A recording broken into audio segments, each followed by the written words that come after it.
One of the things that I've learned is healthy apologies matter. After going to therapy and reading a lot of self-help books, I learned a thing or two, but I'm not like a therapist. I just want to share this information because I feel like it's like key codes and it would be wrong to keep it to myself.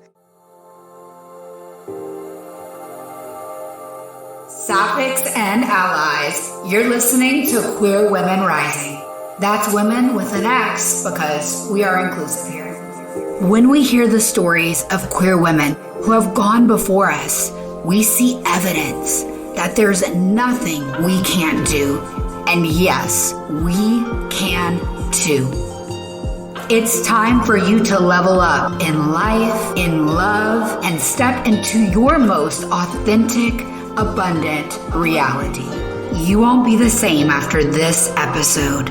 It's your turn to let go of good for greatness. Your best life is now loading. Let's rise. Let's rise. Let's rise. Let's rise. Let's rise. Let's rise. Let's rise.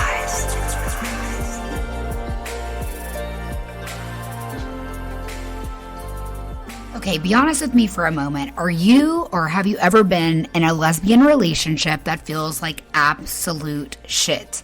Like this person and you argue about the same thing in circles and the argument never seems to end. It seems to go on forever and there's no true repair. Like there may be an apology, but it feels like you had to pull it out of someone, like literally pulling teeth. And by the time they say it, it literally means nothing. And they say it begrudgingly. It doesn't feel like it's sincere. It feels like it's forced. It feels like they just want to shut you up from having feelings. So they finally apologize. Girl, if that's been you, I get it. I was in a relationship like that. It was horrible.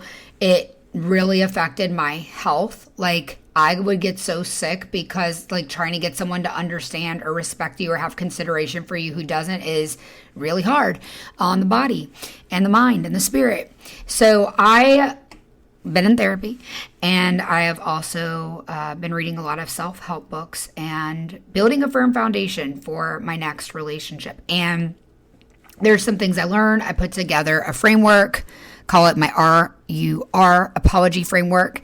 And I really believe that this works if you want to have an apology that leads to genuine repair and consideration in the future and hope for the future without feeling like you have to kind of keep record of a wrong from somebody because they're not going to keep themselves on track. They're not going to do better. If you can get all three of these components in apology, you're going to feel safer if you are receiving the apology. If you're giving the apology, you're going to make your partner feel so much safer and you're going to hold yourself accountable to being better in the future. So, without further ado, I want to share it. And again, I am no therapist. I am just sharing what I know. Lesbian relationships are tough, and I wish you luck out there. Let's get into it. Lesbians who have been through the ringer with an emotionally dysregulated, rude human who didn't know how to apologize, this video is for you. Now, hopefully, you're ready to start dating again and this person didn't F you up for life and you're not in therapy for 7 years. And maybe you look back on the relationship and you're like, what was it about that was just so horrific to your nervous system? It's probably because that person showed absolutely no concern for you or your emotions. And whenever you shared that these things were hurting you, that person made you feel like they didn't give a shit and continued doing those hurtful things. Worse, they may have even apologized, but then just continued to do it. So then you lost all trust altogether. One of the things that I've learned is healthy apologies matter. After going to therapy and reading a lot of self-help books, I learned a thing or two, but I'm not like a therapist. I just want to share this information because I feel like it's like key codes and it would be wrong to keep it to myself. You can always whip this framework out if you're looking to rebuild trust with someone after an argument, after you've hurt someone's feelings. And you could look at this framework and ask yourself if the person you are with, are they doing these things? And if not, that's why you don't feel secure. And if they don't change it, your relationship probably ain't gonna make it. Okay, so a proper apology has 3 parts. Let me go over that. 1, repenting sincerely. Might have heard repenting as a religious word, and it can be, but repenting is literally turning away from, going the opposite way. It's not just, sorry, I'm going to keep going this way. It is, sorry, let me completely, you call this thing around. Oh, wait, you all lesbian. I don't know how that came out of my mouth. It doesn't even make sense. What I mean is a 180. That is repentance. Repenting sincerely looks like explaining what you did wrong, like actually understanding what you did wrong. I'm sorry I did X, or I made you feel X, or I said X. It's reassuring the other person that you're well aware of how this affected them. 2, sharing you understand why it was wrong, or inappropriate, or hurtful. Bottom line, it wasn't cool, and you need to share that you understand the why. Why did your word or action hurt your partner? If you can show you have this understanding, it makes it more likely that you're not going to do it again because you understand why it would be hurtful. For example, when I said X, I know it made you feel that way and I'm so sorry. I never want you to feel that way. That easy. Yeah, why is this so hard for some people? Okay, let's get to the third part. Reassuring them of a better future. Reassure them this ain't gonna happen again. Reassure them you are committed to being considerate, because that's what good humans do. And if someone can't reassure you of this, they have no intention of being better. You need to reflect and think, how could I be more considerate of their emotions, of their needs, of their desires? And then it's time to communicate that. And it could be as simple as, I love you and I promise to do better next time. And it's not, I'll try. It's, I will do better next time. Because let's be real, you're either doing, and trying is a very sneaky word to say, like, I'm copping out on this. I don't care enough to actually do it. Really, really put in the work for your partner if you love her. I mean, if you really care, this is what you do. If someone really cares, this is what they do. Because if she wanted to, she would. She would. And it hurts when they don't, because then you have to accept, she doesn't want to. She must not really deeply, deeply love me. And you deserve that. You deserve this at the bare minimum. They already did something to hurt your feelings. You deserve a real repair. Apologies that are missing one of these 3 components don't actually result in a full repair. So let's recap. Repenting sincerely. I'm so sorry I did this or that. Say what it was, own up to it. 2, understand how it negatively affected your partner and communicate that to them. When you show you're aware and you want to make a change, it lets them feel safe to know that it's not going to happen again and again. Which brings us to number 3, which is reassurance. Reassuring you will be considerate in the future. To be with someone, especially to be in a woman-loving woman relationship, it is your privilege to know the triggers of someone's past, to know their deepest depths of their heart. And to have that privilege and to misuse it and to hurt someone and to continue to trigger them or to not make proper repair when you've hurt their feelings is just plain wrong. I really do believe that as humans, we are put here to have relationships, and that's what makes life fulfilling. And if you're with someone who wants to make their closest relationship, their partnership, absolute chaos, that is very bad for your nervous system, and it could affect you for a long time. I would know. I went through a lot of relationships like this, and specifically one of my most recent ones was literally hell. And if you send this video to someone or you explain this to them and they continue to hurt you and have zero remorse and just continue down that same path, you need to accept that this is not the person for you. And if you are going into a new relationship, I would like for you to save this video, remember this framework, and use it, because inevitably you might hurt someone's feelings and you want to make a quick repair.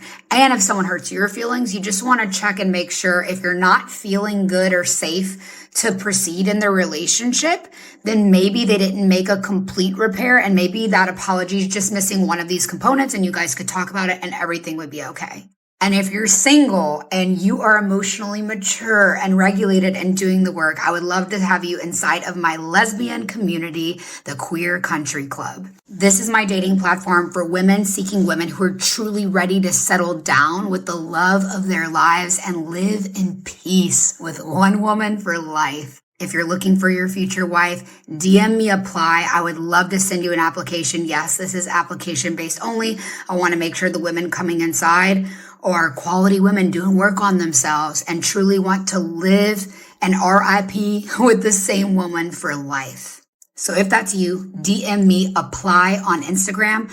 I'd love to see you inside, and I wish you very good luck on your next lesbian relationship. Start it on a very healthy, solid foundation with open communication and high expectations.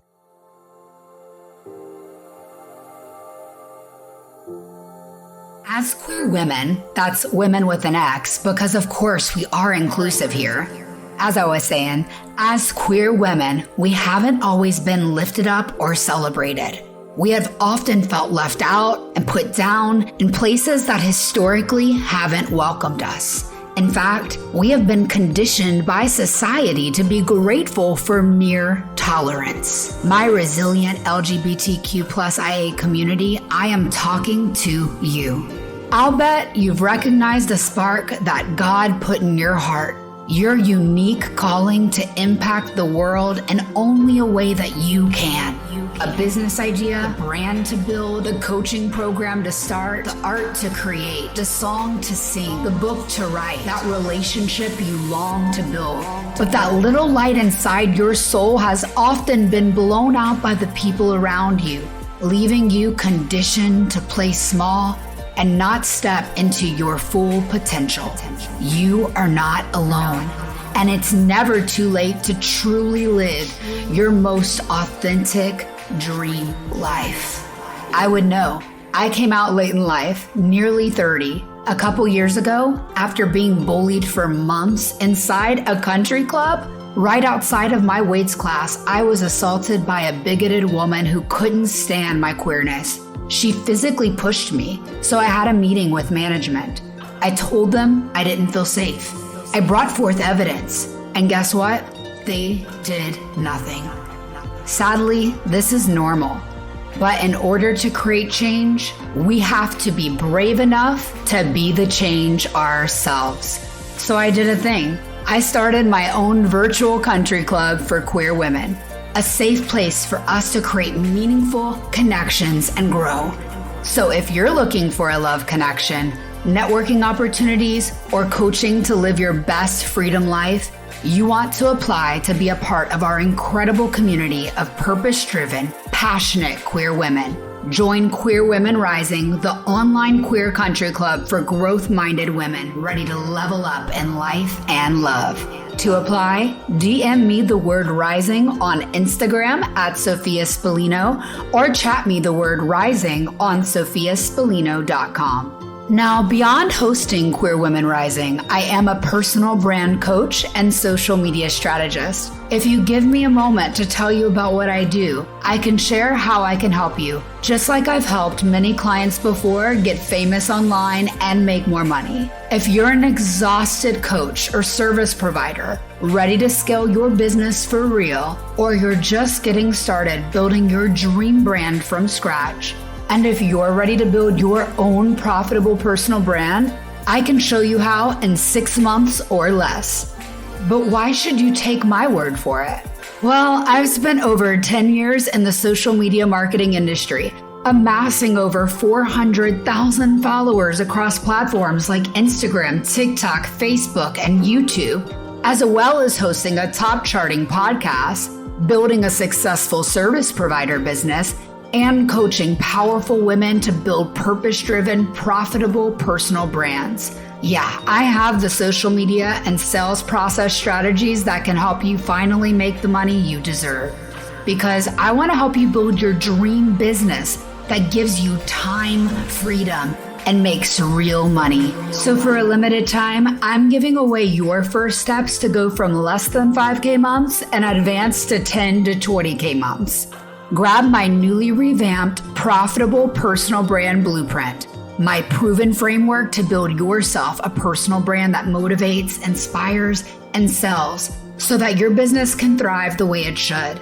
Just go to the link in the show notes. Whether you're a novice at creating or you're feeling stuck, hitting a plateau in your business that once had consistent revenue, and need guidance, support, and coaching to get to your next level, I invite you to book a strategy call to speak with either me or my team to see if we'd be the right fit to work with each other inside of the Profitable Personal Brand 6-month coaching program. Mind you, I am extremely selective, and this coaching program is not for everyone, and I'm not afraid to say it. I am only taking on serious, purpose-driven, and committed queer women and allies inside of my community. If that's you, book your free strategy call. The link is in the show notes. And if you feel yourself come alive and love listening to Queer Women Rising, please leave me a 5-star rating with a kind review wherever you listen to podcasts. Be sure to share the show with a powerful woman you know. And remember, when you're called to do something greater in life, love, or business, you will be uncomfortable until you move. So get up and go get what you want. Let's rise. Let's rise.